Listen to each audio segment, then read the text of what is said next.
Shalom. Saudara-saudara, sebagaimana kita tahu bahwa Alkitab ini pada waktu ditulis pertama-tama tidak ada pasal, tidak ada ayat, tidak ada juga judul-judul perikop. Jadi polos saja begitu. Tetapi untuk mempermudah pembaca, sekitar tahun 1500-an ada orang yang sudah membuat pasalnya dan ada juga orang yang membuat ayatnya. Jadi sebenarnya yang termasuk diinspirasikan, diilhamkan itu tidak termasuk pasal, tidak termasuk juga ayat, tidak termasuk juga judul-judul perikop. Yang diilhamkan atau diinspirasikan ialah firman Tuhan, yaitu teksnya, pekabarannya.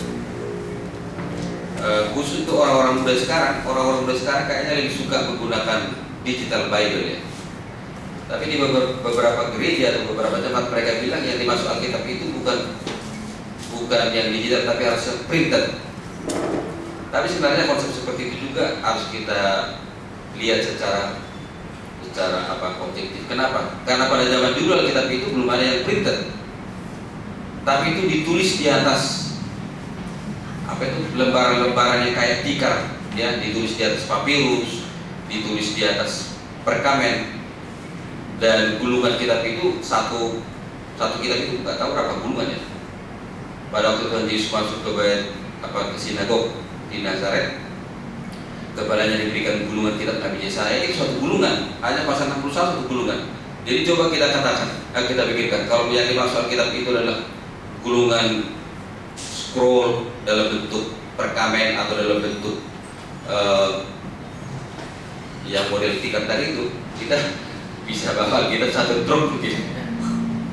Jadi yang dimaksudnya Alkitab itu sebenarnya bukan bendanya, bukan papernya, tapi the message, pesan kebenarannya. Jadi bagi saya, orang-orang muda pakai gadget sekarang, pakai iPad, pakai tab, pakai handphone, gak masalah. Karena yang dimaksud Alkitab bukan papernya, tapi the message, pesan. Oke?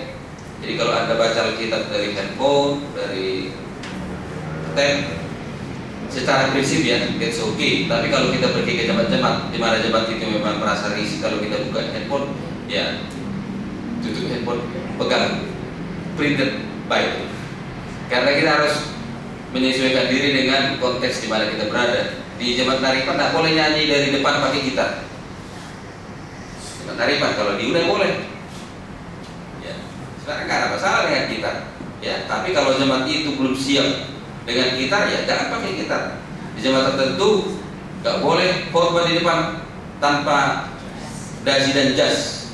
Tapi kalau di jemaat ada di Bandung itu, namanya cara cecah sana, jemaatnya Jutek Bokso, malah nggak boleh pakai jas, harus pakai batik. Nah, tergantung ya. Jadi ya kembali kepada Alkitab ini, bahwa Alkitab ini memang luar biasa. Yang dimaksud kita adalah pesan Tuhan. Pasal 23, coba kita lihat ayat 1. Jangan kau menyebarkan kabar bohong, janganlah kau membantu orang-orang bersalah dengan menjadi saksi yang tidak benar. Ayat 2, janganlah kau turut kebanyakan orang melakukan kejahatan, dan dalam memberikan kesaksian mengenai sesuatu perkara janganlah kau turut kebanyakan orang membelokkan hukum. Oke, kalau kita kaitkan dengan detail Commandment Kasatita, ini berkaitan dengan berita yang keberapa ini? Ya, Yusta, pas 9 ya. Oke, saya lihat di dalam Alkitab bahasa Inggris, kata janganlah engkau itu tidak dikatakan don't, ya, tapi you shall not. Apa bedanya don't dengan you shall not ya? Kalau don't itu termasuk prohibition, larangan, perintah. Tapi kalau you shall not, ini lebih kepada tekan pribadi. Saya tidak akan makan saja hari Sabat ini. Bukan berarti I will not eat. Kalau saya tidak mau makan, itu ada mungkin masalah larangan ya. Tapi I shall not.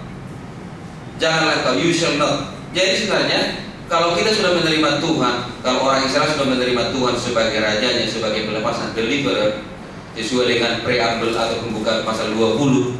Karena kalau kita lihat di sini pasal 20 ayat 1 dan 2, lalu Allah mengucapkan segala firman ini, Aku Tuhan Allahmu yang membawa engkau keluar dari tanah Mesir, dari tempat perbudakan. Kemudian ayat 3, You shall not have other God before me. Karena akulah Tuhan Allahmu yang mengeluarkan engkau dari perbudakan Mesir, maka tidak akan ada ilah lain di hadapan hadiratku. Jadi itu kebulatan tekad.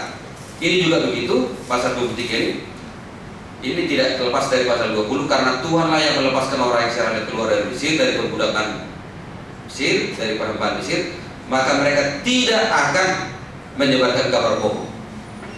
Demikian juga kita, karena Tuhan sudah menebus kita dari dosa dan maut, maka kita tidak akan menyebarkan kabar-kabar bohong. Jadi kembali kepada prinsip yang kemarin itu, ada prinsip kejujuran, honesty, ada responsibility, rasa tanggung jawab, ada prinsip care each other, peduli dengan orang lain, tidak akan menyebarkan kabar bohong.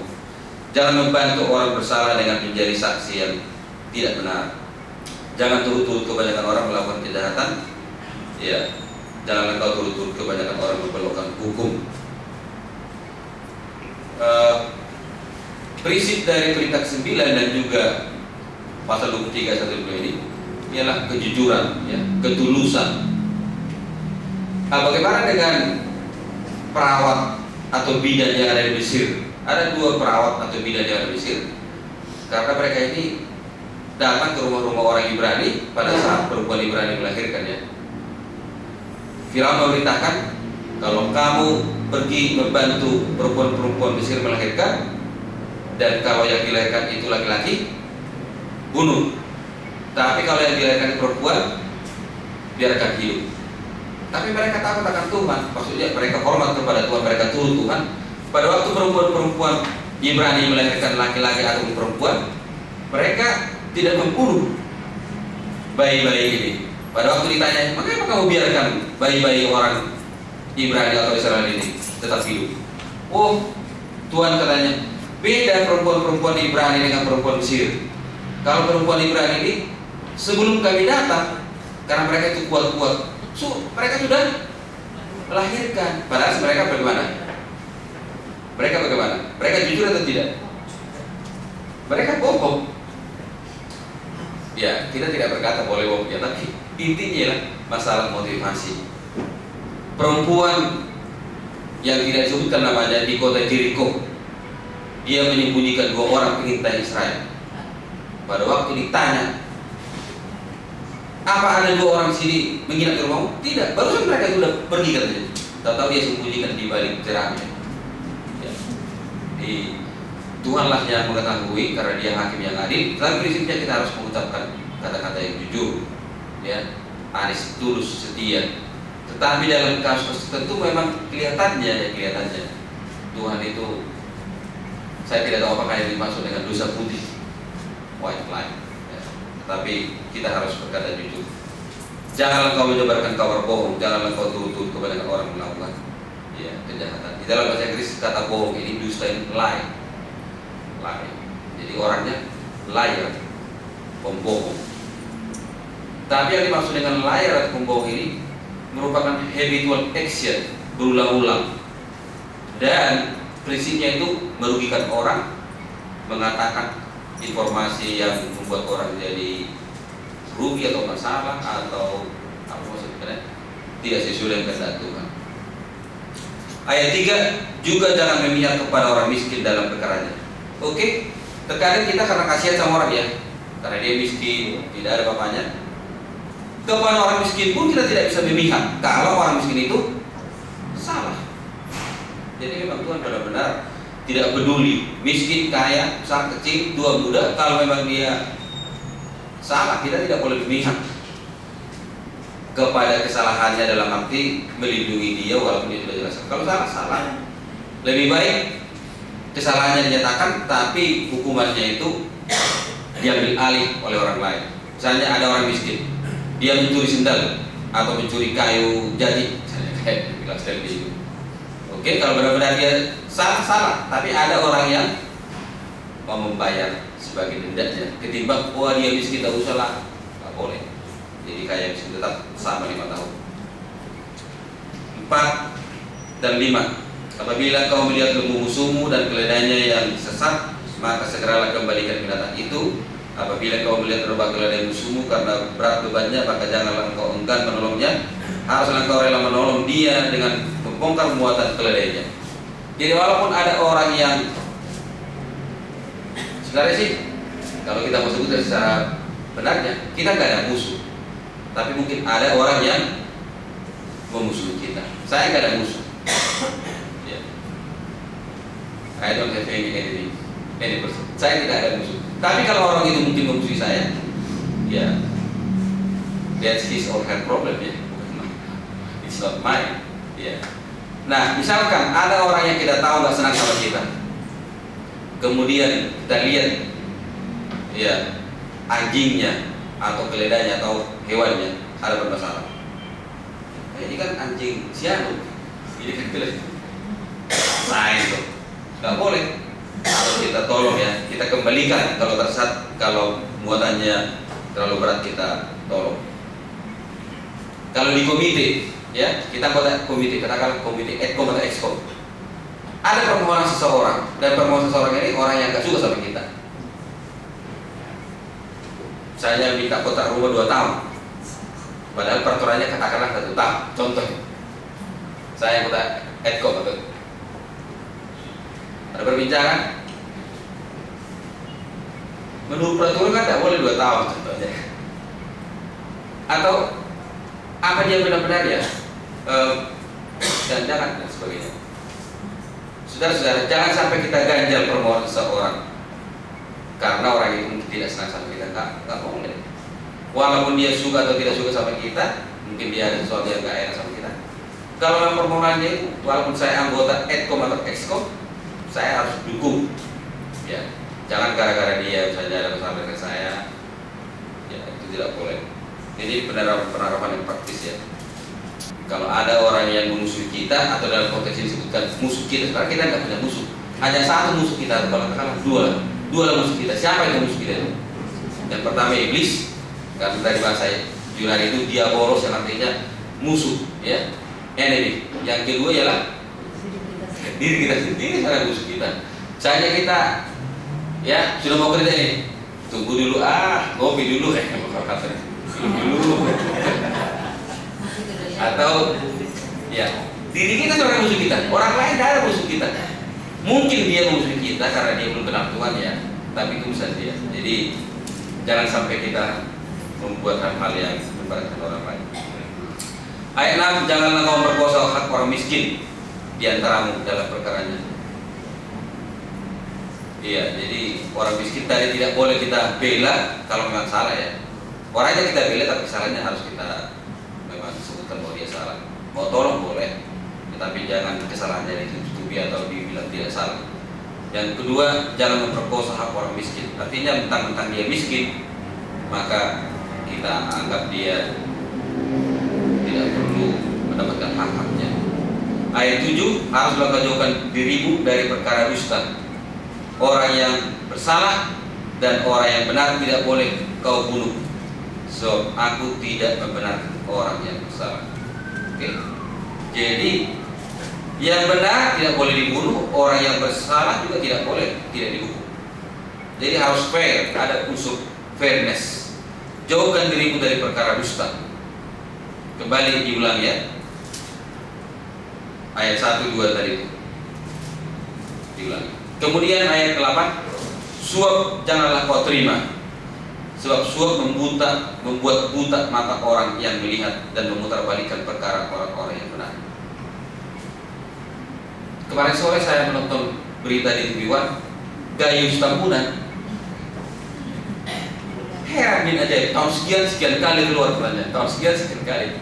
Bahkan ada fotonya makan ya, nonton apa tuh, tenis segala macam. Kok bisa-bisa aja ya? Ayolah.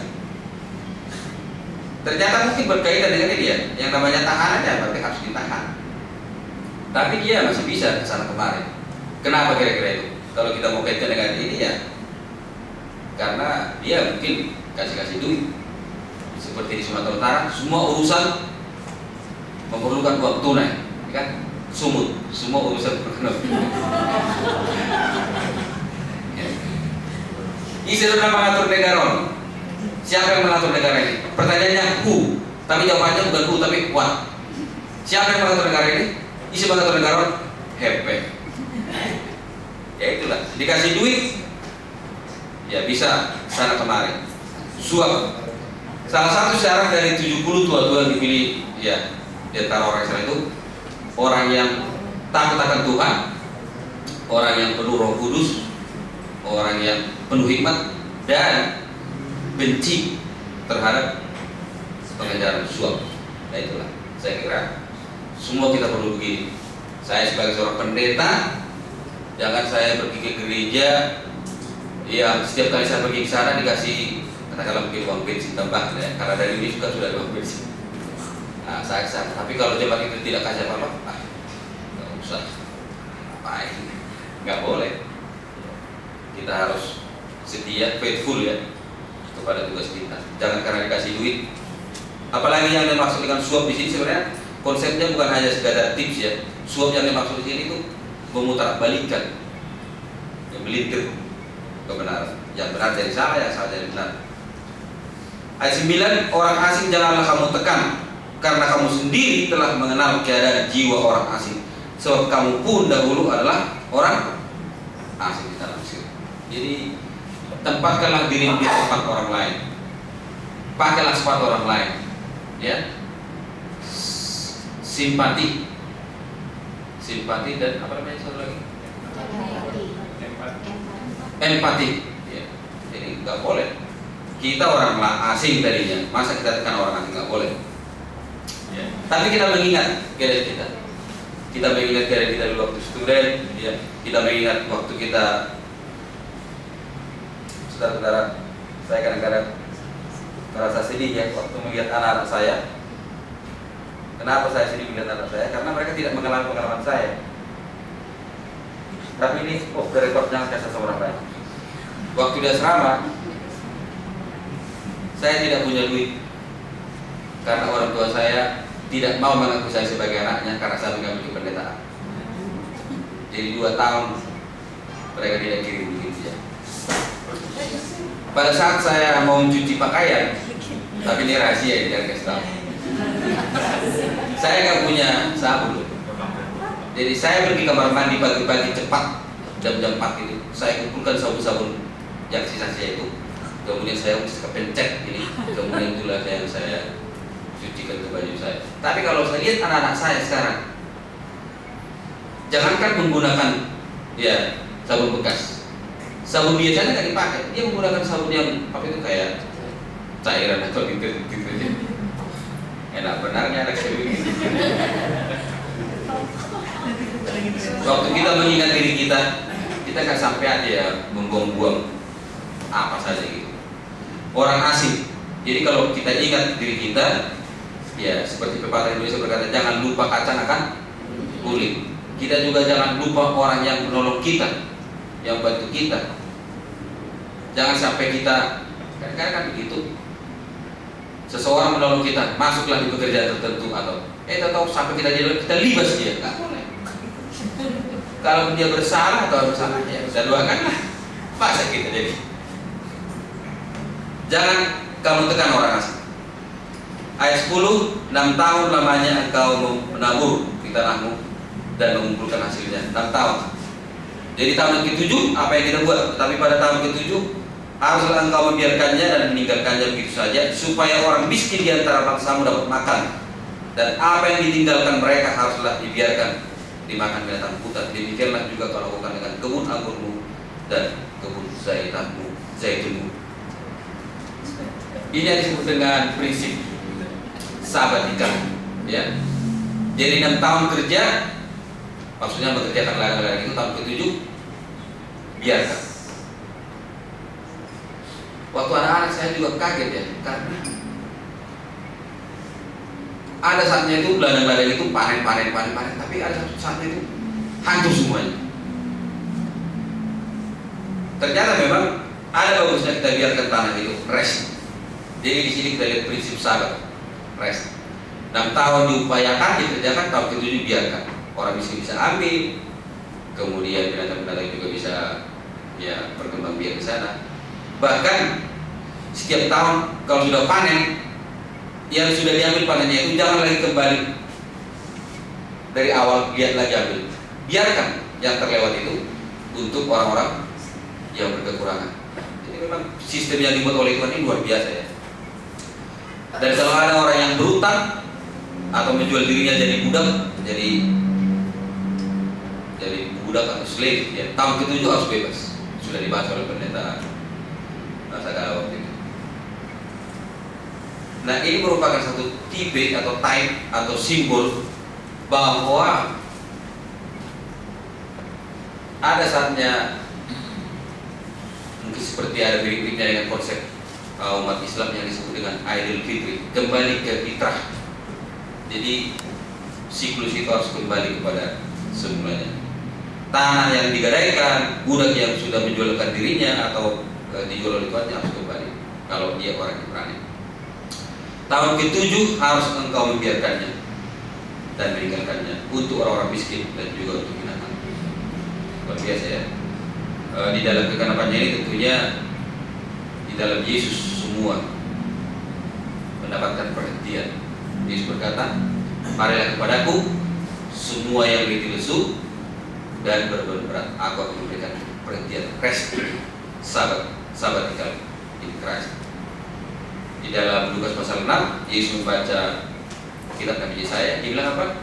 Roh Tuhan ada padaku untuk mengurapi aku supaya aku memberitakan Injil kepada orang-orang miskin. Ini tadi orang miskin kan, tahun ke-7 bebas. Kepada orang-orang buta, kepada orang terpenjara, kepada orang-orang yang tidak berpakaian dan sebagainya.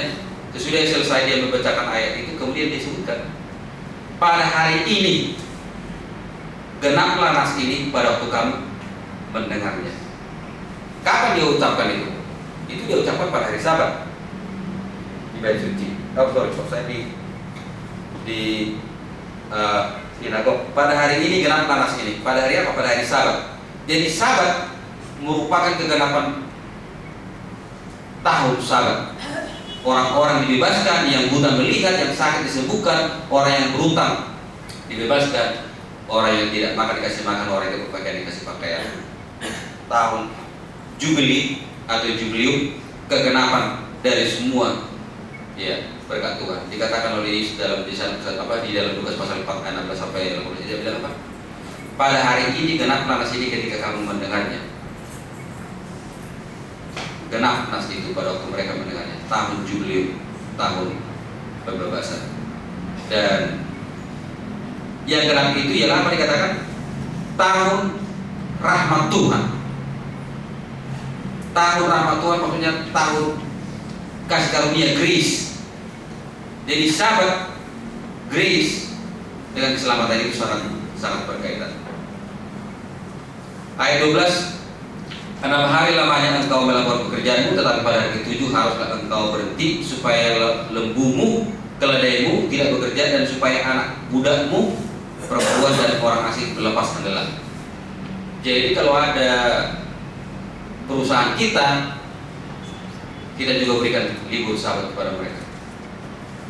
Pembantu-pembantu kita atau termasuk ternak-ternak kita tidak bekerja pada hari Sabat. Ayat 13, dalam segala hal kufirmankan kepadamu haruslah kamu berawas-awas. Nama Allah lain janganlah kamu panggil, janganlah nama itu kedengaran dari mulutmu. Ya, jadi semua ini yang disebutkan di masalah kejujuran, masalah kebaikan, kesetiaan, masalah istirahat, sebenarnya itu berkaitan dengan nama Tuhan. Di dalam kitab Wahyu pasal 14 dikatakan orang-orang yang dimeteraikan 140.000 itu, di dahi mereka terdapat nama anak domba itu dan nama bapaknya. Artinya apa? Karakter, tabiat. Jadi semua ini, kejujuran, kebaikan, kasih, kesetiaan ini berkaitan dengan nama Allah. Jangan sampai kamu panggil atau kamu sebutkan nama Allah lain selain nama Tuhan. Ayat 14 sampai 19, peraturan tentang kebaktian dan hari-hari raya. Nah, secara prinsip bahwa umat-umat Tuhan harus menghadap Tuhan pada hari-hari raya waktu itu. Dan sekarang kita tidak mengikuti lagi hari raya roti tidak berarti, hari raya serunai, dan hari raya yang lainnya. Ayat 17, 3 kali setahun semua orangmu yang laki-laki harus menghadap hadirat Tuhan Allah. Jadi 3 kali tetap minimum harus datang. Ya, itu termasuk hari raya juga. Hari raya roti tidak beragi, hari raya serunai, dan hari raya buat sulung. Mereka harus datang ke sana 3 kali 1 tahun. Kenapa? Karena ya mungkin mereka jauh dari tempat pertemuan itu, tetapi bagaimana walaupun jauh harus datang juga.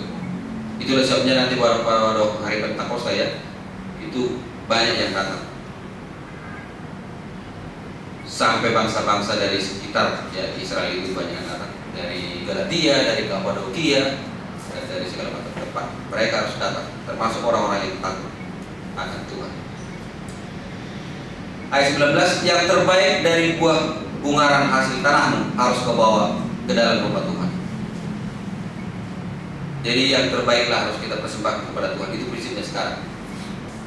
Ada persembahan dimasukkan ke dalam kotak persembahan, tetapi uang yang paling jelek, kalau kita pelajari dalam pelajaran ekonomi, nilai intrinsik, contohnya uang 1000. Uang 1000 itu tertulis Rp1.000 ya. Tapi kalau sekiranya uang 1000 ini di print, dicetak, kira-kira berapa biaya mencetaknya itu? Atau misalnya nilai $100, kalau dicetak $100 itu kira-kira berapa nilainya? Itulah nilai intrinsik. Tapi kalau nilai nominal, ya uang itu dijatuhkan ke lumpur, dilipat-lipat, dicak-cak, tetap aja nilai nominal tetap ya 1000 atau sama ya. Tetapi prinsip dikatakan sini, berikan yang terbaik. Jadi walaupun mungkin kita berikan uang 10.000 atau 20.000 atau 50.000 atau 100.000, tapi pilihlah yang terbaik walaupun nilai nominalnya sama. Tetapi yang terbaik di sini adalah yang terbaik dari buah bungaran hasil tanahmu harus kau bawa. Jadi yang pertama itu misalnya the best ya, yang paling baik kita berikan. Jangan yang sisa-sisa atau yang gak laku sama kita. Orang-orang Israel ada juga berikan persembahannya itu kambing yang kakinya timpang atau matanya buta atau yang bermasalah. Tuhan tidak menerima. Di dalam kitab Maliaki dikatakan, kalau kamu berikan persembahan seperti itu kepada bupatimu, dalam kitab Maliaki pasal 3, apa kira-kira bupati menerima? Tidak, apalagi aku, kata Tuhan. Jadi mari kita berikan yang terbaik. Demikian juga tubuh kita, mari kita berikan yang terbaik untuk Tuhan. Kesehatan yang prima, waktu yang terbaik untuk Tuhan. Jangan pada waktu kita sudah ngantuk-ngantuk ya, berikan waktu yang terbaik. Kapan? Ya mungkin bagi orang tertentu pagi hari, oke, berikan yang terbaik. Orang tertentu di sore hari nggak apa-apa, tapi selalu dalam jalan yang terbaik. Ayat 20 sampai yang terakhir, janji dan teguran kepada Israel. Aku mengutus seorang malaikat berjalan di depanmu untuk melindungi engkau, membawa engkau ke tempat yang disediakan. Dengarkan perkataannya. Jangan kau mendurhaka kepadanya, sebab pelanggaranmu tidak akan diampuninya, sebab namaku ada dalam dia. Ayat 23, malaikatku akan berjalan di depanmu dan membawa engkau kepada orang Amor, Het, Peris, Kanaan, dan seterusnya. Jadi Tuhan memang mengutus malaikatnya. Siapa malaikatnya ini? Ya, Ellen White berkata malaikatnya ini adalah Yesus sebelum menjelma jadi manusia. Jadi Bapa tidak ikut dalam arti memimpin, tapi tentu Yesus adalah dirinya juga, karena dia adalah the second person of the Trinity. Ayat 24, jangan engkau sujud menyembah kepada Allah mereka atau beribadah kepadanya. Jangan engkau meniru perbuatan-perbuatan mereka. Harus engkau memusnahkan sama sekali patung-patung berhala buatan mereka. Tugu-tugu berhala mereka haruslah kau lakukan sama sekali. Tetapi kamu harus beribadah kepada Tuhan Allahmu, maka Ia akan memberkati kamu, berkati rotimu, makananmu, air minummu. Aku akan menjauhkan penyakit dari tengah-tengahmu. Tidak akan ada di negerimu perempuan yang keguguran, atau mandul, aku akan menggenapkan tanggung-tanggung. Oke, jadi kita lihat di sini Tuhan memberikan janji, kalian harus setia kepada kata Tuhan, tetapi kalian akan terberkati. Ya, makananmu terjamin, minum terjamin, kamu akan bertambah banyak, perempuan akan melahirkan dengan sehat, tidak akan ada keguguran, bahkan hewan mereka juga akan berkembang biak. Ayat 27, kengerian terhadap aku akan kukirim mendahului engkau. Aku akan mengacaukan semua orang yang pada tangan dan akan membuat semua musuhmu membelakangi engkau. Jadi Tuhan juga telah membuka jalan buat mereka, asalkan mereka tetap setia. Ayat 8, aku akan melepaskan tabuhan mendahului engkau sehingga binatang-binatang itu menghalau orang Hewi, orang Kanaan dan orang-orang Het dari depanmu.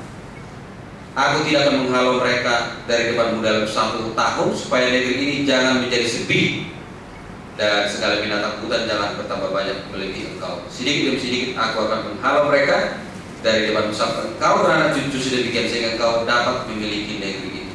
Jadi kita lihat di sini Tuhan masih membiarkan orang-orang Het, orang-orang Hewi, orang-orang Amori, tetapi Tuhan akan menghalau mereka perlahan-lahan. Bahkan Tuhan katakan, saya tidak akan menyingkirkan mereka sekaligus, supaya nanti jangan hewan itu langsung melebihi jumlahnya dari kamu sehingga kamu akan dimangsa. Jadi dari sini ada step, ada langkah-langkah yang Tuhan buat. Kita melihat di sini prinsip, yaitu step by step. Tuhan tidak langsung membuat sekaligus, tetapi bertahap. 31, aku akan menentukan batas daerahmu dari laut Tebraut sampai laut Filistin, dari padang gurun sampai sungai Efrat. Mengapa Tuhan membuat batas-batas? Karena walaupun Tuhan memilih orang Israel sebagai bangsa pilihan, tetapi Tuhan juga tidak hanya peduli atau care kepada orang Israel, Dia juga peduli kepada bangsa-bangsa lain. Bukan berarti karena mereka bangsa pilihan maka mereka seenaknya aja ya akan menjadi penguasa untuk menghantam semua bangsa-bangsa, tidak. Jadi ada ketentuan juga. 32, jangan mengadakan perjanjian dengan mereka ataupun dengan Allah mereka. Mereka tidak akan tetap diam di negerimu, supaya mereka jangan membuat engkau berdosa. Ya, bukan berdoa, supaya engkau jangan berdosa kepadaku dengan beribadah kepada Allah mereka. Sebab tentulah hal itu menjadi jerat bagimu. Membuat perjanjian. Nah, ini sebenarnya merupakan warning. Kenapa perjanjian? Bagaimanapun juga perjanjian itu selalu ada kaitannya dengan saling menguntungkan atau win-win solution. Tetapi ini tidak diikuti oleh bangsa Israel. Kenapa? Karena pada waktu mereka sudah dipimpin oleh Yosua, Musa sudah meninggal, maka tibalah mereka satu tempat. Datang orang pura-pura muncul, ya. Lihatlah, katanya, kami ini dari negeri jauh. Pakaian kami tadinya baru dari sana sudah busuk, sudah kumal. Kemudian roti kami tadinya masih fresh, sekarang sudah berjamur. Masih ingat itu siapa itu? Orang-orang Gibeon, ya. Akhirnya Yosua buat perjanjian tanpa bertanya kepada Tuhan. Tak tahu belakangan mereka itu adalah dekat dengan mereka. Akhirnya walaupun mereka dihukum menjadi tukang kapak kayu dan menimba air untuk bayi suci atau kemah pertemuan.